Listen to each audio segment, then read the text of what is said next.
buenas noches a todos. Viernes 5 de febrero, estamos en Perspectivas aquí por Canal 44. 5 de febrero, que como usted ya sabe, se cumplen 99 años de nuestra Carta Magna, del Constituyente de Querétaro. Estamos a un año de un siglo de existencia de la Constitución mexicana y esto abrirá muchísimos debates con relación a nuestro tratado constitucional. Pero esta noche, al ser viernes, es noche de personaje. Vamos a platicar hoy con Enrique Ibarra Pedrosa, usted lo conoce, secretario general del Ayuntamiento de Guadalajara. Y antes de empezar a platicar con él, vamos a conocer algo de su trayectoria. Político jalisciense, nacido en Tototlán, Jalisco, Enrique Ibarra Pedrosa es abogado egresado de la Universidad de Guadalajara, con maestría en Derecho Electoral. Fue regidor del municipio de Guadalajara en el periodo de 1980 a 1982, diputado local en 3 ocasiones y diputado federal titular. Ha presentado iniciativas a favor de los procesos de adopción de menores en beneficio de las personas con discapacidad, así como para el derecho a la información. En 2006 se postuló como candidato a gobernador de Jalisco por la coalición de izquierda PRD-PT y en 2009 fue candidato a diputado federal encabezando la lista plurinominal por el Partido del Trabajo. En 2012 presidió la comisión de exbraceros, logrando que el gobierno federal pagara 3.100 millones de pesos a más de 100,000 extrabajadores migratorios. Actualmente es presidente del Consejo Ciudadano de Movimiento Ciudadano en Jalisco, además de ser editorialista en el periódico Milenio Jalisco y de la cadena de radio Promomedios. Esta noche nos acompaña en Perspectivas. Enrique Ibarra, buenas noches, gracias por estar aquí. Enrique, muchas gracias, buenas noches a ti, a nuestro amable auditorio, y con mucho gusto estamos aquí en este espacio. Nos hará falta seguramente que también ha sido académico, profesor. Bueno, por fortuna de impartir clases en la Universidad de Guadalajara desde hace 1000 años, Enrique.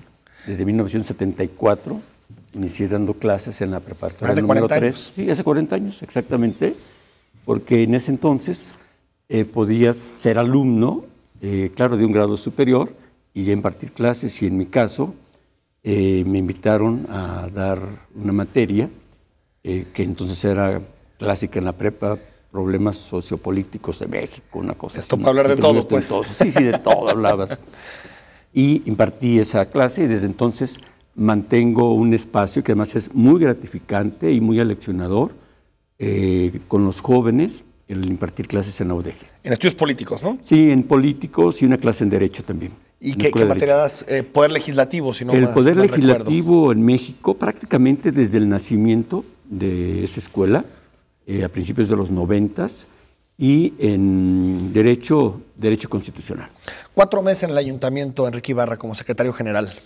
¿Cómo has vivido estos meses? Mira, yo creo que con mucha intensidad y con un aprendizaje extraordinario.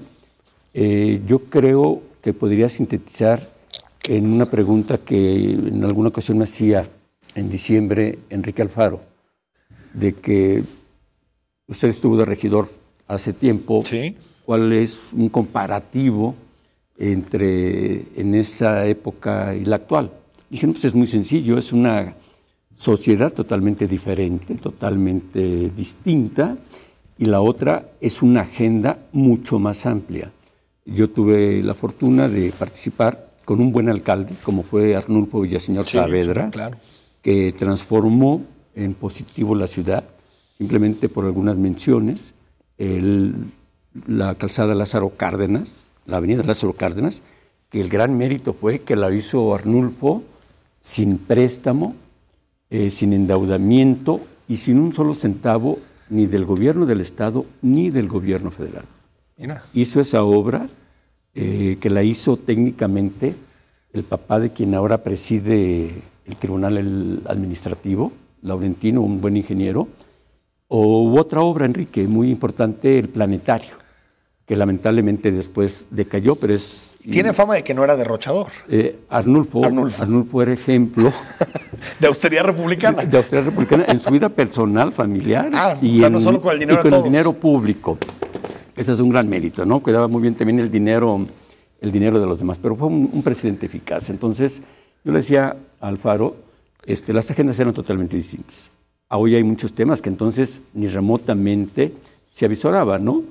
¿Quién te hablaba en el 80 de recuperación de espacios públicos? Sí, no era ¿Quién tema, te hablaba de banquetas libres, por ejemplo? iniciaba a ser un tema el del comercio ambulante, pero ni remotamente, ¿no? A lo que es ahora. Y evidentemente ahora es una agenda muy diferente y sobre todo una sociedad muy informada, muy enterada, muy crítica. ¿No? Sí, en ese entonces la gente se informaba a través de 3 medios muy concretos, que era el Informador y era el Occidental. En cuanto a medios impresos eran los prevalentes y a través de los noticieros, Notisistema, que ya tenía una solidez. Y ahora pues ya sabemos todos, ¿no? Los medios convencionales, tradicionales aparte, ¿no? Y fundamentalmente redes sociales, ¿no? Claro. Un gobernante no puede estar ajeno a que es observado y que está como en una pecera, donde todo el mundo lo puede observar y lo observa en sus actos, en sus logros, en sus suficiencias y insuficiencias, ¿no? Entonces es muy distinto. Cuando eras diputado federal del Partido del Trabajo, Enrique Ibarra, ¿te imaginabas el retorno a la política local? Mira, sí, porque estaba inserto como diputado federal en la legislatura antepasada, la 61, y estaba participando ya también abiertamente aquí en el proyecto con Enrique Alfaro. Entonces estaba en esa dualidad de hacer un ejercicio nacional como parte del grupo parlamentario, como vicecoordinador del Partido del Trabajo, por los acuerdos con el movimiento, en ese entonces con Andrés Manuel, y al mismo tiempo estábamos construyendo aquí, en Jalisco, eran los prolegómenos o eran los preludios de lo que iba a ser la elección del 2012. Entonces sí estaba atento al proceso local. Y se dice mucho, tú no lo aclararás, Enrique Ibarra, que tú eres esa persona que le habla al oído a Enrique Alfaro, es decir, que eres su asesor, una persona de confianza. ¿Qué relación tienen tú y Enrique Alfaro? No, mira, tenemos una relación de trabajo, de compartir proyectos políticos, de respeto por la política como tal. Creo que él y yo concebimos la política como un quehacer que te lleva a ti a formar parte de una comunidad y poder hacer las cosas bien, y que lo abrazas como vocación y como profesión, la política, y hay una relación de años de compartir proyectos y para mí resulta aleccionador y resulta importante convivir mucho con una generación diferente a la mía, evidentemente, ellos con menor edad, claro, cuarentones en su mayoría, sí, en su mayoría, claro, pero en una relación de respeto recíproco y, como todos quienes participamos en este ejercicio, con virtudes y con defectos. Y aquí lo que es muy importante, Enrique, pues es la complementariedad. Cómo vas compaginando estilos, cómo vas compaginando visiones, pero siempre bajo la premisa de valores centrales, que son ¿cuáles? El tener que hacer la política con honradez, con honestidad, con vocación de servicio y darle resultados a la gente. Yo creo que esos son los basamentos que nos cohesionan a nosotros. Entonces, mi relación con Enrique pues, es como con los demás componentes de la expresión nuestra, pero basados en esto, Enrique. En un respeto y en hacer tu trabajo que te toca. ¿No eres su mentor? No, de ninguna manera. Aunque yo doy clases o soy profesor en aulas, como dijiste tú. Pero comenzó a hacer política contigo. No me considero mentor. Bueno, desde muy joven participamos juntos, compartimos proyectos, tanto a nivel estatal como inclusive a nivel nacional, pero siempre en base a eso, Enrique, al respeto recíproco y aportar lo que a cada quien nos corresponde.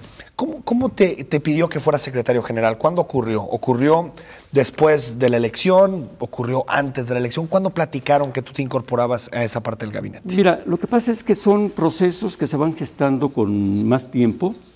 Como se decía a la entrada del programa, yo participo como presidente del Consejo Ciudadano de MC, muy bien, ciudadano, aquí en Jalisco. Entonces, yo tenía en mi perspectiva la posibilidad de regresar a la Cámara Federal, okay, o de regresar a la Cámara Local.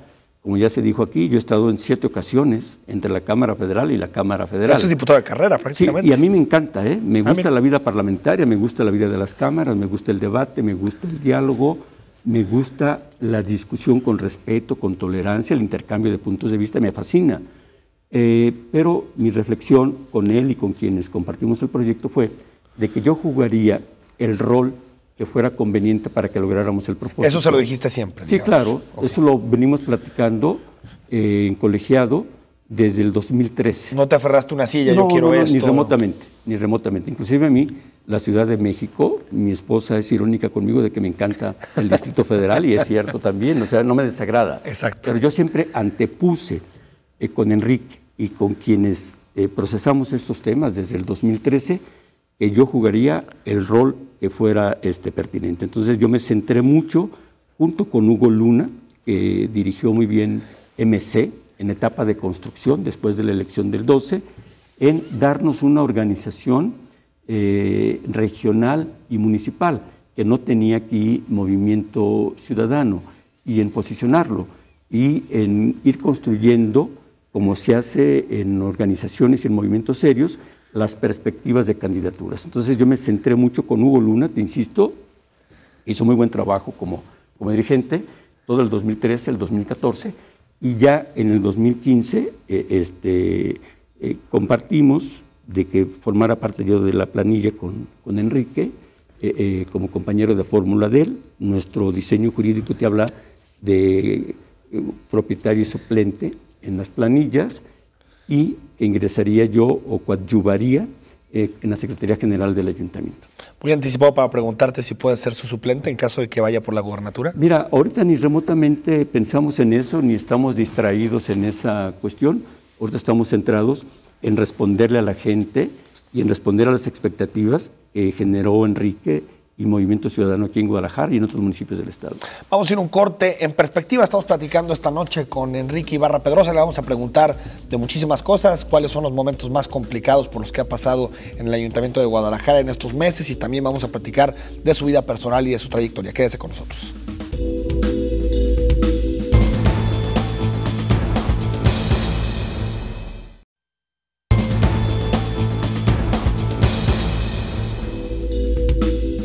Estamos de regreso en Perspectivas, platicando esta noche con Enrique Ibarra Pedrosa, el secretario general del Ayuntamiento de Guadalajara, y lo invitamos para platicar de muchísimos temas. Y me gustaría preguntarte, Enrique, ¿cuál ha sido en estos 4 meses el momento más complicado desde tu punto de vista por el que ha atravesado tanto tú como Enrique Alfaro en Guadalajara? Mira, yo creo que el tema más sensible que hemos tenido ahora que estamos iniciando el 4.º mes de gobierno, sin duda ha sido el tema del comercio ambulante. Porque era una de las demandas centrales y era uno de los requerimientos fundamentales de la gente a que se restableciera un principio de orden, un principio de legalidad. Se decía que no iba a poder Enrique con el tema. En la propia campaña él había hablado de que ese asunto se abordaría en los primeros 6 meses de gobierno, y a las 4 o 5 semanas ya se había tomado una determinación de regularizar el comercio. Hay una mentira muy grande que quiere difundirse de que Enrique Alfaro es enemigo de los comerciantes, de que Enrique Alfaro es enemigo del ambulantaje. Eso es totalmente falso. En toda la zona del centro estaba prohibido ejercer el comercio, cualquier tipo de comercio. Y bueno, hay que recordar hasta hace unas semanas cómo estaban las calles de Pedro Loza, cómo estaba el Andador Morelos, cómo estaba el andador de la calle de Colón, entre piratería, entre artículos robados, entre todo tipo de mercancía. Era casi ya intransitable como peatón, ya no digamos la combinación parque vehicular y peatones. Entonces, ¿qué se hizo primero? Se hizo definir una zona de intervención especial de 90 hectáreas, cuadricularla y decir, sí va a haber comercio, pero bajo estas condiciones. Y quienes quieran ejercer el acto de comercio tendrán que acreditar diversos requisitos y se van a regular las materias, se van a regular las condiciones y hasta los formatos de venta. Evidentemente son decisiones que tienes que asumir con mucha responsabilidad. No son cuestiones de ocurrencia, no son cuestiones de que mañana a ver cómo amanezco de humor para empezar a hacerlo. Y evidentemente en paralelo tienes que ir trabajando cómo vas a hacer las adecuaciones normativas, las adecuaciones reglamentarias. Entonces, si te decía que estaba prohibido, pero tu realidad te indicaba que era totalmente lo contrario, voy a hacer un ejercicio con cada uno de los comerciantes que practicaban el ambulantaje. Insisto, desde artículos chinos hasta artículos ilegales, hasta lentes o ropas o binoculares, lo que se nos ocurra, ¿no? Se hizo un padrón donde arrojó un universo de aproximadamente 1,200 personas. Ambulantes. Ambulantes. Se mandó equipo de inspectores, se mandó trabajadores sociales, se mandaron elementos de participación ciudadana a ir a levantar ese censo y a ir a decirles, oye, se está contemplando esto, regular, y se va a levantar el comercio en las condiciones en que se está dando.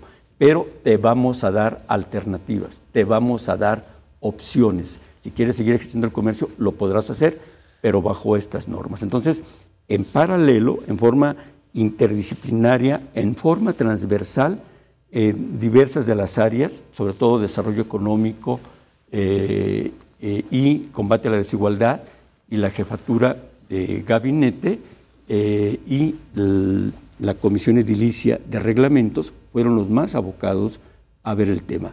Entonces, no fue de golpe, no fue de forma imprevista, se le dijo a la gente, va a ocurrir esto, y se llevó a cabo en el salón de sesiones, en la sesión correspondiente, y por unanimidad, que hay que resaltarlo, las grandes decisiones que ha tomado desde el inicio del gobierno de Enrique hasta la fecha, consensos, salvo una, la del arrendamiento de patrullas y vehículos, todas han sido por unanimidad. ¿Por qué? Porque existe el diálogo, existe la comunicación, existe la cohesión, el presupuesto de egresos fue acordado así. Entonces, el tema del ambulantaje yo creo que ha sido el más complicado. Por fortuna, no hubo lo que se vaticinaba de que iba a haber un caos, de que iba a haber violencia, de que iba a haber represión. Ha habido entendimiento, ha habido diálogo, muchos fueron y se inscribieron. Al mismo tiempo, acuérdate, Enrique, y quienes nos están viendo lo tienen presente, los famosos tianguis navideños que se hacían en 3 plazas del corazón de Guadalajara, ya no se instalaron ahí, pero tampoco se les dijo, no van a vender, se les ofrecieron alternativas, el Parque del Refugio, el Parque Morelos, la Expenal y el lugar más desairado, que nadie creo que quiso irse ahí, en la Plaza de Toros, claro, ahí por la calzada Independencia, ¿no? Exacto. Pero no ha sido una conducta meramente coactiva, meramente impositiva, ni mucho menos represiva. Ha sido de diálogo, es decir, te damos estas alternativas. En el caso de, y ahorita me gustaría, Enrique, entrar a las preguntas personales y de tu trayectoria política, pero para terminar el tema de Guadalajara, lo que sucedió el 3 de diciembre, ese enfrentamiento entre policías y ambulantes, ¿hay investigaciones en el tema para ver si no hubo violaciones de derechos humanos? Sí, claro que se hicieron. ¿La está llevando quién esas investigaciones? Se hicieron las investigaciones, la propia Comisión Estatal de Derechos Humanos. Yo recibí a los funcionarios de la Comisión de Derechos Humanos, les acreditamos fehacientemente que no había habido ninguna violación, al contrario, ahí intervino en positivo, en forma preventiva, la regidora Guadalupe Morfín, que aquí estuvo con nosotros también platicando el tema. Y siempre anticipando de que deberían privilegiarse el respeto a los derechos humanos, que además no cuesta ningún trabajo. Alfaro es un convencido de ello. Entrando a tus temas personales o entrando más bien a tus temas de trayectoria política, preguntarte primero, toda la gente que se involucra en política tiene guías, maestros, personas a las que sigue o a las que trata de imitar. ¿Quiénes fueron tus guías en la política? Bueno, mira, para mí no es nada complicado y siempre son evocaciones de gratitud. Yo puedo citar 3 nombres que en forma importante me ayudaron mucho, me impulsaron, te los diría. Arnulfo Villaseñor Saavedra, lo menciono en primer término porque ya lo habías dicho. Lo había verbalizado aquí, que lo traté como presidente en una etapa, pero antes yo lo había tratado en el partido en que milité más de 30 años, en el PRI. Reyes Rodolfo, que era director de la Prepa 3, donde yo estudié, y que también fue una persona que incidió en mi formación. Y hubo otro tapatío, a quien yo le conservo mucha gratitud también, Eduardo Aviña Batis, a Viña Batis, que durante un tiempo simbolizó, era muy curioso, Reyes Heroles en esa época, con mucha presencia en el PRI, hablaba del poder político y del poder económico. Sí, sí, sí. Y yo creo que aquí en Jalisco Viña Batis simbolizaba ambos, la simbiosis entre los dos. Y conmigo fue muy generoso, porque yo de muy joven fui suplente con él, con don Eduardo, y siempre estuvo muy atento a mi proyección. Y ya en una etapa de consolidación hubo un gobernador que impulsó mucho a los políticos jóvenes, que no nos conocía, porque él venía del Distrito Federal, Enrique Álvarez del Castillo, mira, claro. que fue gobernador, muy honesto, don Enrique, y aunque no nos conocía, nos impulsó mucho. A mí, sin conocerme, me postuló como candidato a diputado, luego como subsecretario general de gobierno y otras oportunidades, ¿no? Pero fueron gente muy positiva, de las que aprendí valores constructivos. ¿Cuándo renunciaste al PRI, en qué año, Enrique? Yo renuncié al PRI en noviembre del 2005. Noviembre de 2005. ¿Por qué? ¿Qué te decepcionó del PRI? Mira, yo te podría decir de mi salida del PRI en dos planos, claramente diferenciados. Uno en el plano general. El PRI en el 2005 estaba ya muy alejado de agenda ciudadana, estaba muy alejado de los temas sociales. Ya se había dado la privatización del ejido, ya se habían dado las políticas de privatización. O sea, todo el viraje neoliberal, digamos. Todo el viraje neoliberal, y había mucha ausencia en los temas sociales, de contenido social. Yo vengo del ámbito rural, yo soy de una familia de ejidatarios, crecí en ese ambiente y en el 2005 el PRI sí tuvo una separación muy fuerte. Eso fue en el plano general. En lo particular, la presidencia, la candidatura la obtiene Roberto Madrazo. Okay. Yo había tenido diferencias profundas con él. Mi último diferendo había sido cuando él impulsó, haciéndole el juego sucio a Fox, el desafuero de Andrés Manuel López Obrador. Entonces, yo comenté que si Madrazo era el candidato a la presidencia por el PRI, por vez primera, no votaría por el PRI y que me saldría del PRI. Y queda Madrazo. Yo aquí era el coordinador de la campaña de Jackson, que era el precandidato. Ah, sí, de Enrique Jackson. Enrique Jackson. Sí. Entonces, hay que cumplir la palabra cuando la das, y terminé en el PRI.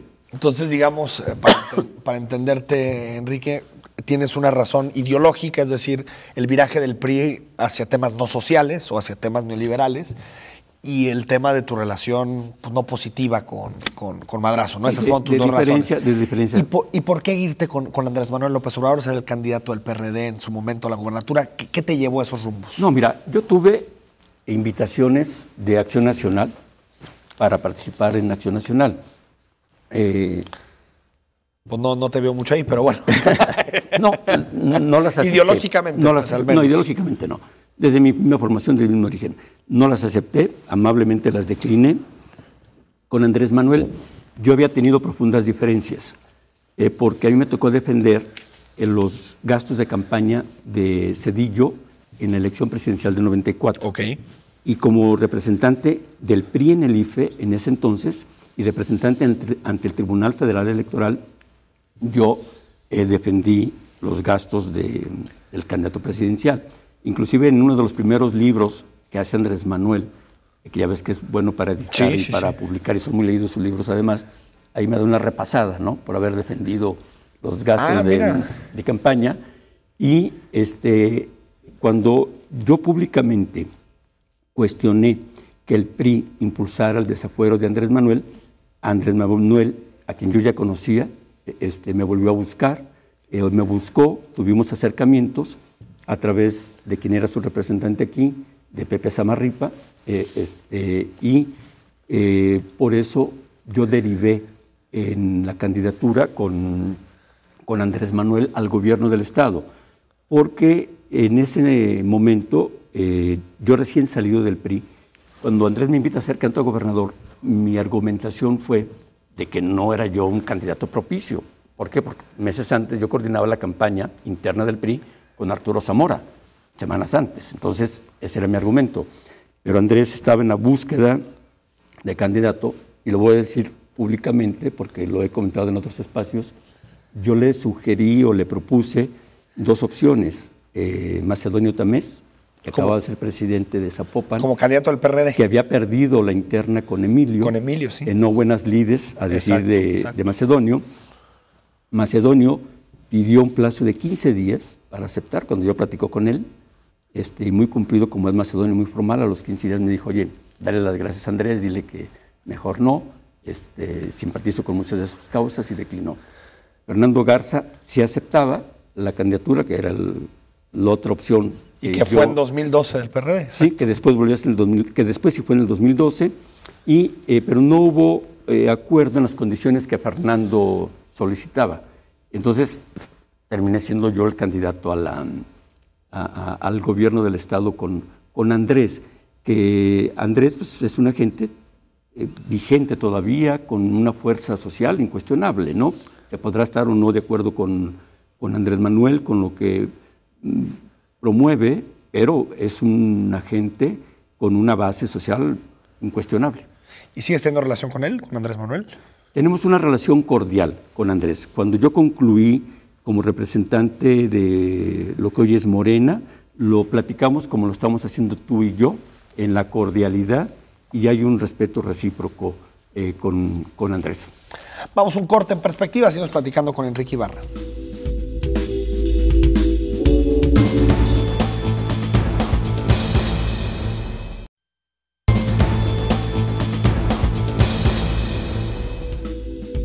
Estamos de regreso en Perspectivas, platicando esta noche con Enrique Ibarra. Muchas gracias por habernos acompañado, Enrique Ibarra. Ya sabe usted que los viernes tratamos de entrevistar a un personaje para que usted lo conozca desde otros puntos de vista. También ya hemos discutido los temas políticos, pero sobre todo que lo conozca desde el punto de vista personal y de algunos eventos que marcaron su vida. Y también lo que les pedimos, Enrique, siempre es que nos manden algunas fotografías para poder un poquito ilustrar gráficamente lo que han sido algunos eventos importantes para ti en este momento en particular. Y si quieren, pues comenzamos a ver algunas de estas fotografías que, si quieres, nos puedes ir describiendo. Sí, cómo no, claro. Esta, la primera. Bueno, mira, yo creo que, y le decía yo a tu productora, de las fotografías, envié unas cuantas que para mí son fundamentales, porque todos tenemos valores, y lo más importante pues, es la familia, y ese es el origen. Mi padre, que es ejidatario, fue ejidatario ahí en Tototlán, mis dos hermanas, Olivia, Rosa María. Ah, mira. Y mi padre además fue trabajador bracero. Ah, mira. Que fue la figura del convenio estadounidense con México cuando la Segunda Guerra Mundial, y que perduró hasta 1964. Claro. Esa figura del 42 al 64. Y bueno, y era la forma en que los campesinos muy modestos podían mantener a sus familias entre el ejido y ser braceros, ¿no?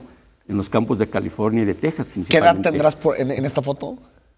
Qué barbaridad, pues esa puede ser ¿qué será? 40 años, no sé. Ah, mira, así ya su tiempito. Ah, sí, ya, claro.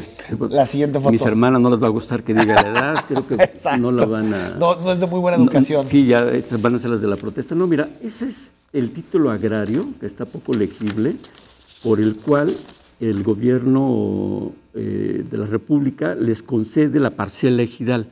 Es una parcela ejidal en la comunidad de Morales de Guerrero, en Tototlán, de 6 hectáreas. A eso se refiere, y vienen los nombres de quienes son los sucesores, que tenías que poner quiénes eran los sucesores de la parcela, ¿no? Pero ese es el sello. Otra fotografía, para que nos la describas. Mira, mira. Yo mencioné lo de braceros. ¿Por qué razón? Porque fue una práctica que se dio de campesinos muy pobres en el occidente y en el centro del país, que se suscita en la Segunda Guerra Mundial, cuando los campos de Estados Unidos se quedan sin fuerza de trabajo.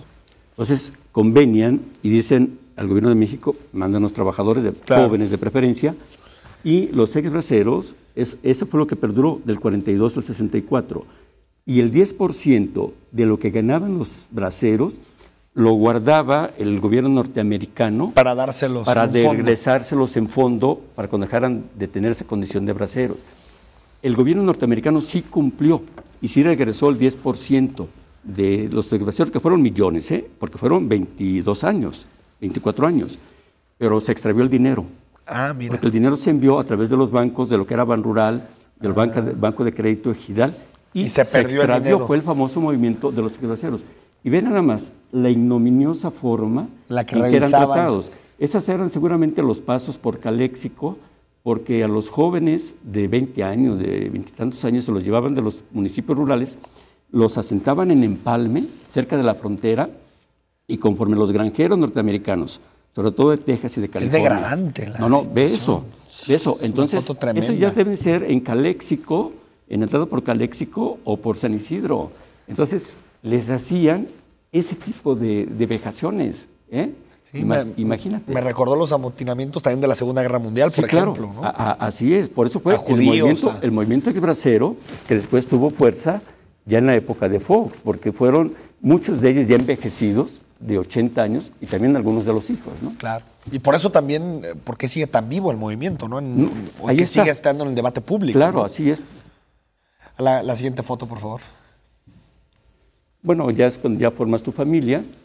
Mi esposa Guadalupe, que ha sido un soporte fundamental en todos los quehaceres y en la vida cotidiana, y nuestros hijos, Juan Enrique, la vanidad paterna incurre en repetir muchas de las veces, en reeditar los nombres, no les preguntas a los infantes. Exacto, no deciden. Y Pablo Fernando, que son los hijos. ¿Y qué edad tienen ellos en estos momentos? Actualmente 26 y 24 años. ¿Y estudiaron? No les gusta la cuestión política. Bueno, ahí te salvaste. No, además siempre hay que respetar la libertad, sí, ¿no? Sí. La libertad de los... Están otros temas, entonces, sí, de iniciativa privada. Y bueno, ahí ya aparecemos mi esposa y yo, con 3 nietos, que son del hijo menor de Pablo Fernando, de su esposa Fernanda, y que son Enrique, Pablo e Isabel. Mira qué bonita foto. Es la última. La familia, así es. Tenemos una más ahí. Bueno, mira, esto fue una cosa que a mí me da satisfacción, porque en la legislatura federal, esta que tú mencionabas, del 2011, con el movimiento de exbraceros, Calderón emite un decreto donde les iba a dar a los demandantes que habían acreditado, eran 108,000 exbraceros o descendientes de ellos, una bicoca, una cantidad ridícula de 38,000 pesos. De acuerdo a estimaciones de la UNAM, de actuarios de la UNAM, a los exbraceros, lo que no les regresaron del 10% de esos 24 años, que era en dólares por supuesto y en dólar duro, deberían de darles 5 billones de pesos. Entonces Calderón saca un decreto que les iba a dar a cada uno de ellos 38,000 pesos.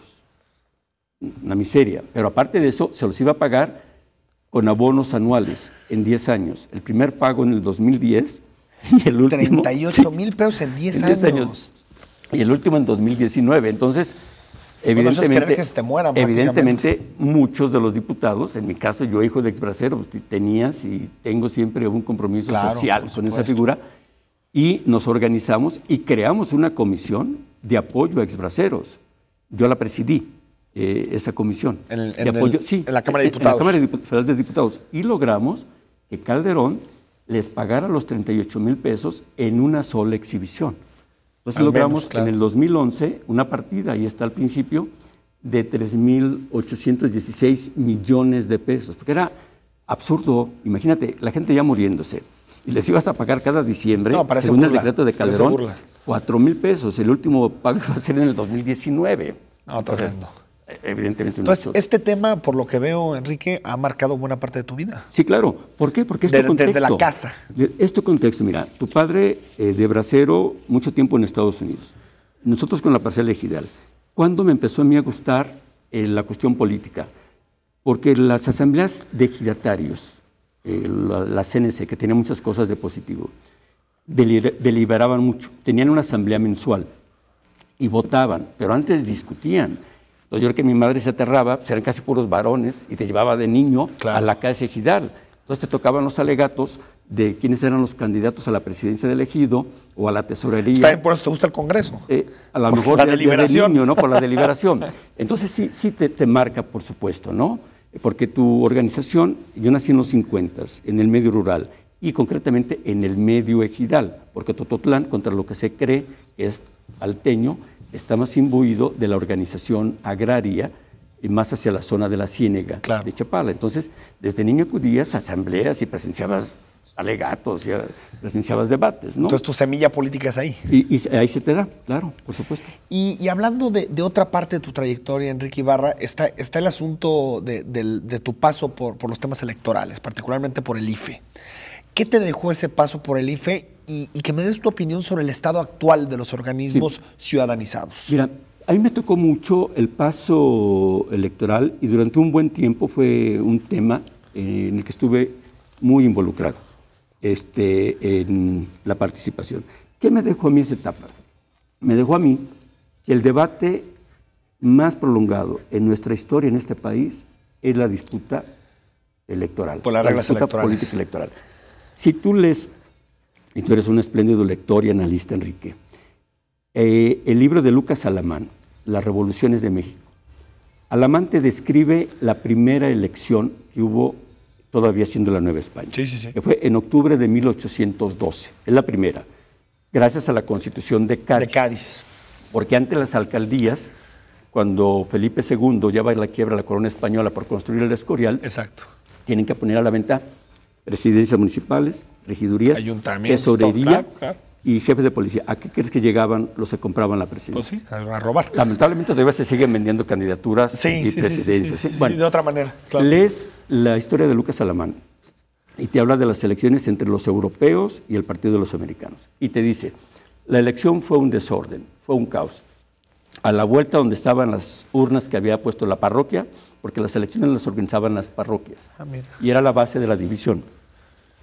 Había personas haciendo propaganda, coaccionando al voto, haciendo regalías, dice, y fue un caos.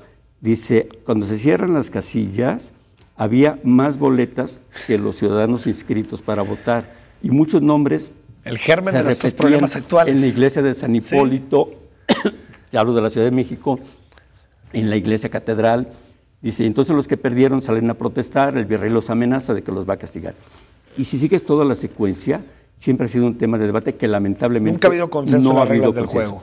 A mí me tocó una etapa muy importante como miembro de la comisión que dictamina el nacimiento del IFE en 1990. El IFE es una muy buena institución deformada, concebida por un tapatío que aportó mucho en la vida institucional como es José Luis Lamadrid. Y se pensó que iba a ser ya la solución a través de la ciudadanización. Después, lamentablemente, se vino otra vez el deterioro, ¿no? En aquel IFE que integró el Bester Gordillo como coordinadora del PRI. ¿Qué te deja eso? Que nos falta muchísimo para tener elecciones de certidumbre, elecciones equitativas y justas. Pero parece que lo hemos descompuesto más, ¿no, Enrique? Sí. Porque en este repaso histórico que hacías, recordé un texto que escribió hace poquito Proudhon del Colegio de México, donde hablaba de las reformas electorales, y cómo, por ejemplo, la reforma electoral de 1918, es decir, la posterior a 1917, la Constitución, que estamos celebrando sus 99 años, pues cómo tenía figuras como candidatos independientes, el papel del municipio. Lo hemos venido estropeando. Y tú ves la primera ley electoral que se hace en este país. ¿Quién la hace? La hace Madero. Sí. Que, según críticos, fue el error de Madero privilegiar una reforma política antes que la reforma agraria y la reforma social. Claro. Y Madero te hablaba, es la primera vez que en México se habla formalmente de partidos políticos, porque antes se llenaba eso con los clubes, y con las logias, fundamentalmente. Madero establece una ley electoral donde tú podías hacer un partido político nacional con 100 ciudadanos y te daba mucha certidumbre de voto. Una idea más liberal de la democracia, Mucho más liberal y mucho más facilitadora. Ahora es un verdadero brete ponerte a ver los tiempos de los spots, que está por reiniciarse otra vez. El debate. En lo que parece un debate interminable, ¿no? ¿Se puede arreglar el IEPC? ¿Se pueden arreglar los organismos, por ejemplo, locales? Mira, fue monstruosa la última reforma, atentatoria totalmente del más elemental sentido de autonomía, pero no era la solución. ¿Cuál era el alegato del PAN y del PRD en la última reforma? Que los gobernadores controlaban los institutos electorales. Ahora hay una sola voluntad que los controla, al nacional. Bueno, y a los en muchos locales. estados, aquí es más difícil en Jalisco, pero porque Chiapas, ¿no? Hay un control clarísimo sobre el instituto electoral. ¿no? Como si estuvieras en los 40. Vamos al corte y regresamos para el último bloque con Enrique Ibarra.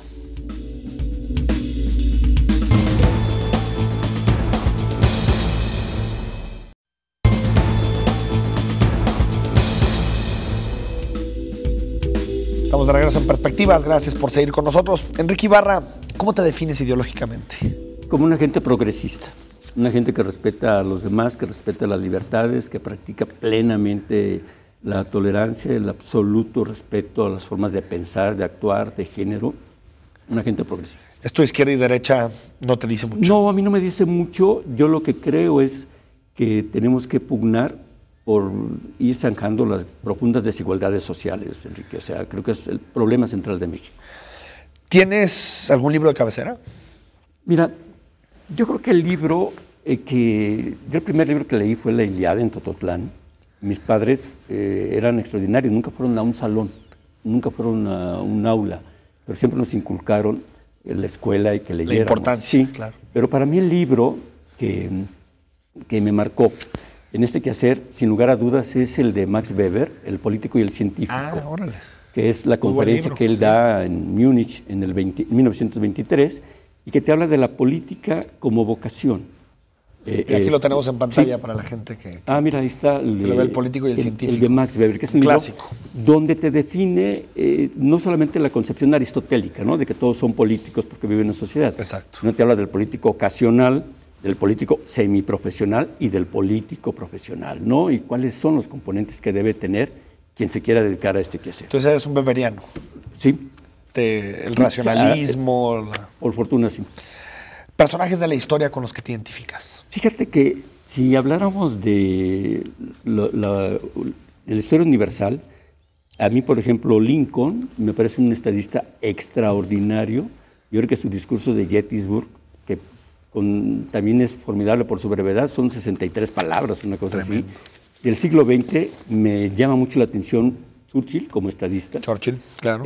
Cuando hace la defensa no solo de Inglaterra, sino un hombre muy complejo, muy complejo. Muy interesante. De México, sin lugar a dudas, juarista, la restauración de la República, su férrea e incorruptible actitud y conducta y toda la generación de la República. Bueno, teníamos hasta un gobernador que se decía juarista, ¿no? Sí. Emilio González, digo, no sé, juarista. Todo el mundo tiene derecho a apropiarse de los símbolos. Exacto.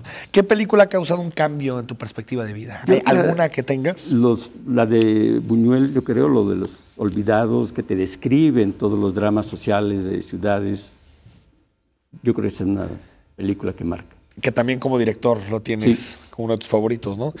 Y en el caso de la música, ¿te gusta escuchar música, por ejemplo? Fíjate que sí, lo de la música, el problema mayor ha sido el tiempo, pero sí, la ópera, sí me gusta la música clásica. ¿Te gusta haces deporte, por ejemplo? No, estoy impedido por fractura de cadera, que llevo 2 operaciones, pero sí hago caminata todos los días. ¿Y deporte alguno que te guste? Yo soy un beisbólatra. Respeto mucho a los fans del Barcelona como tú. Y a los futboleros. A los futboleros, pero en mi caso yo soy beisbólatra, con tú más. Mira. Fui regidor de deportes y cuando fui regidor de deportes, sin que me gustara el deporte, terminó tomando mucha opción por el béisbol. ¿Y los charros y eso vas a verlos o no? Esta temporada fui en 3 ocasiones. No hubo mucha oportunidad de ir por las jornadas de ayuntamiento, pero sí. ¿Y aparte de los charros hay otro equipo que te guste? Siempre he sido seguidor de los Yankees. Órale. ¿Otra actividad en tus tiempos libres que tengas? Fundamentalmente la lectura. Yo creo que la lectura es de los mayores placeres, aparte de que aprendes. Y bueno, algunas que platicábamos antes que te habían causado alguna confusión, pero algún gusto culposo que tengas. No. Ninguno que...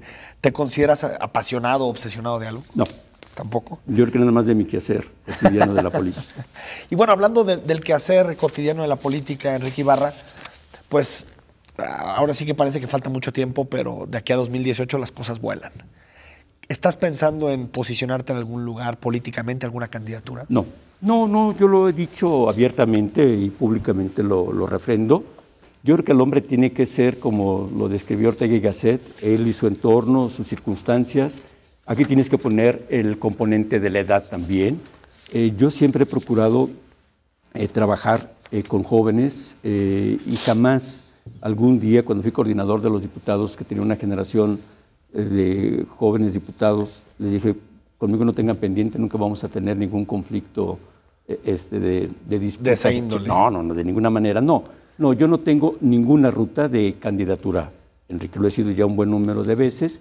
Estoy tratando de cumplir la encomienda que nos dio Enrique y que el ayuntamiento convalidó en la Secretaría General y concentrado en eso.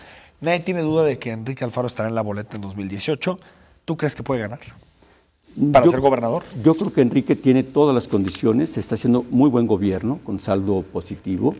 En este año se están viendo ya el ejercicio, la ruta ya de los programas sociales, los servicios públicos van a tener una mejoría sensible, que es parte sustantiva en un gobierno municipal. Hay un gobierno que está haciendo su función con Enrique, con orden, con firmeza, pero también sensible a los requerimientos y a las necesidades de la gente. Y yo no tengo duda de que Enrique va a salir con un saldo aprobatorio muy alto de su gobierno de Guadalajara. ¿Crees que uno de los problemas que puede tener la administración de Guadalajara es que se fije mucho, que se concentre mucho en ganar la elección de gobernador en 2018? Es decir, que eso los quite de los problemas importantes y que piensen más en temas electorales. No, nosotros lo tenemos muy claro y sabemos diferenciar concretamente el trabajo de partido, el trabajo de proyecto político electoral. Tendrá que verlo MC. Las siguientes semanas tendrán que empezar a desdoblar la organización regional, municipal, pero quienes estamos en el gobierno nos vamos a concentrar en ello. No habrá distracción en ese sentido. ¿Por qué? Porque además de cuentas, ¿cuál sería la mejor carta de presentación de Enrique en una eventual candidatura al gobierno? El gobierno inmediato, que es el de Guadalajara. Entonces, tu función y tu encargo es eso y Enrique no se va a distraer. ¿Cómo ves al resto de las administraciones de Movimiento Ciudadano, particularmente en zona metropolitana de Guadalajara? Mira, yo las veo bien, las veo con sus características y sus retos propios. Evidentemente Tlajomulco, con una ruta ya consolidada, equipos, se ventiló mucho el equipo de Tlajomulco, porque varios de ellos, que ya tenían 6 años, 2 administraciones, salieron a participar en Guadalajara, salieron a participar en Zapopan, algunos inclusive a Tlaquepaque. Eso yo creo que a Alberto le resulta positivo porque se ha aireado el equipo. Eso digamos, es una planilla y se nueva da movilidad, de gente. Sí, en gran medida. Y se da movilidad. Y la movilidad es importante, Enrique, para que no haya el anquilosamiento. Lo de Lemus, yo lo veo muy bien en el trabajo. El gobierno de Tlaquepaque, todo el mundo lo sabemos, ha enfrentado retos propios de un municipio arrojado en gobiernos patrimonialistas que le precedieron, pero María Elena está haciendo un buen esfuerzo, un buen trabajo y será un buen gobierno el de María Elena en Tlaquepaque. Y por ejemplo, por lo menos a mí me da mucho interés. Y Zapotlanejo. Que también con Héctor Álvarez, que también ya es una gente muy hecha, muy definida.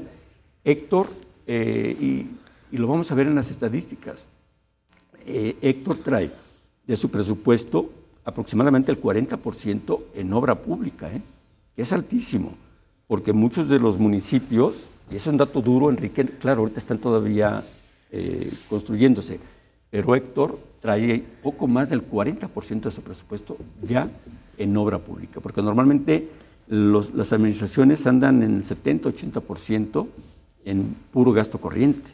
Oye, ¿cómo es esta convivencia al interior, por ejemplo, de administraciones como la de Guadalajara, entre gente que viene del Partido Acción Nacional, gente que viene de la iniciativa privada, gente que viene del activismo social, como por ejemplo Patricia, que también está en el gabinete con ustedes en Guadalajara? ¿Se ponen de acuerdo? ¿Hablan el mismo idioma? Sí, por supuesto. Mira, nosotros tenemos una práctica muy saludable. ¿Qué nos unen? ¿Qué nos cuestionan? Las tareas, los retos, los programas, que los construimos desde la precampaña, los ofertó Enrique en la campaña y después se han venido puliendo. Entonces, sí se da esa amalgama que dices tú, gente que viene de movimientos sociales que mencionas, desde que parecería la academia, que nunca se iba a poner de acuerdo, aparte. Desde la academia, o gentes que venimos de un quehacer político, no de un año, ¿no? de muchos años, una formación, o algunos que combinan varios perfiles, y sí hay una cohesión en lo fundamental. Evidentemente se dan diferencias y eso es muy saludable, pero siempre encuentras la manera de procesarlos. Y lo que es también importante es que Enrique tiene un buen cuerpo edilicio con quienes son los de Movimiento Ciudadano, y te debo de decir que los regidores de Acción Nacional, los regidores del PRI y el regidor del Partido Verde han tenido una actitud constructiva y han tenido una actitud positiva. Yo te decía al principio, más del 90% de los acuerdos han sido por unanimidad y se han procesado las cosas.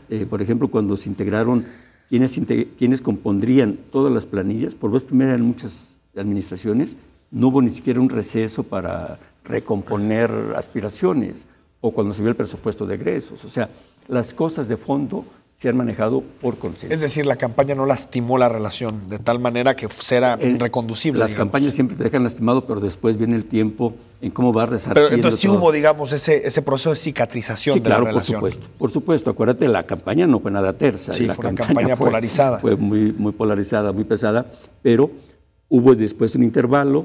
Nosotros tuvimos comunicación con Ricardo, tuvimos comunicación con los regidores de Acción Nacional, con el Verde, y en el ayuntamiento hemos construido códigos de entendimiento y hay una comunicación. ¿Y con el gobernador del estado, la relación en qué momento está? Con el gobernador ha sido una relación en positivo. Fíjate la diferencia en estados como Morelos, entre quien gobierna el estado y quien preside la capital.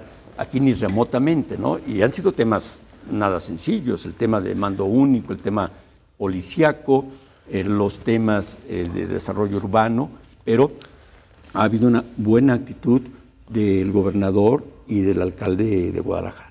Nos queda un minuto ya para despedirnos, Enrique Ibarra. ¿Ves en 2018 un candidato a la presidencia o ves que un independiente puede ser candidato a la presidencia, es decir, con fuerza, no digamos digamos con poca posibilidad electoral, sino alguien con fuerza electoral?